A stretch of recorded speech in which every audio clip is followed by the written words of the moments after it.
was born at 24 weeks. He was diagnosed with cerebral palsy.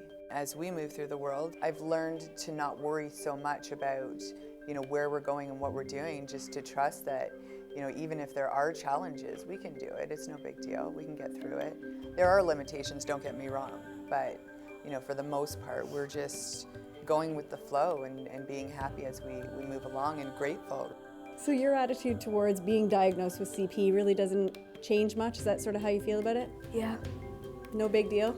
I mean, it's harder to walk than other people, but otherwise I'm perfectly normal. So you don't see any sort of setback or limitation Not for really, yourself? No. You're just a normal kid who wants to play with his buddies and play some video games. Yeah, pretty much. And CP is just sort of a afterthought. Yeah. Everything disability related is inflated. It's unbelievable, and Easter Seals provides a car seat or a wheelchair so that they can, again, navigate through society. The needs of people with disabilities are, endless, so the expense is there.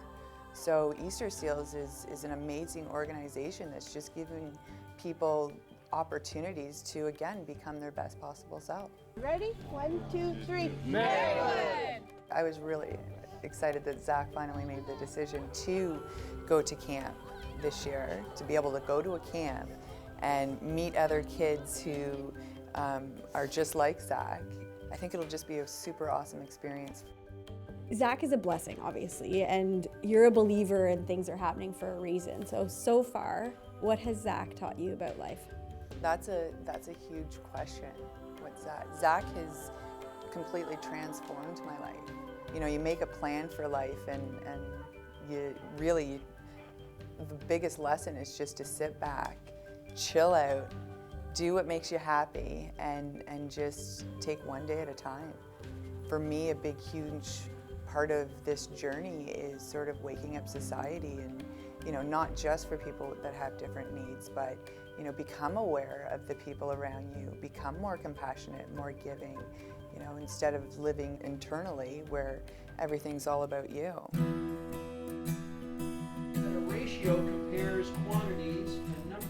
When Zach announced that he was going to be the Easter Seals Ambassador, I thought, what a perfect fit, because he's such an outgoing and well-spoken and fun and funny boy that he'd be perfect. People are going to realize how intelligent these kids are, and that they really aren't different than any kid in my grade 6 class, that he's not any different. It's just, as I said, a few challenges. Students learn from him. I've certainly learned a lot from him. He's challenged me, and hopefully I've challenged him. He's my average straight-A kid, and there's not too many like him in many ways. No matter what situation you're in, everything could always be worse. So I think the biggest challenge is people's views of people who have different needs. It's definitely teaching the world, teaching the world that people who are different should be valued in society. He's going to have different needs, and whatever those may be, regardless, he's going to be this awesome human being, right? If you can survive being born at 24 weeks and all of the things he went through, then there's a reason for him being here.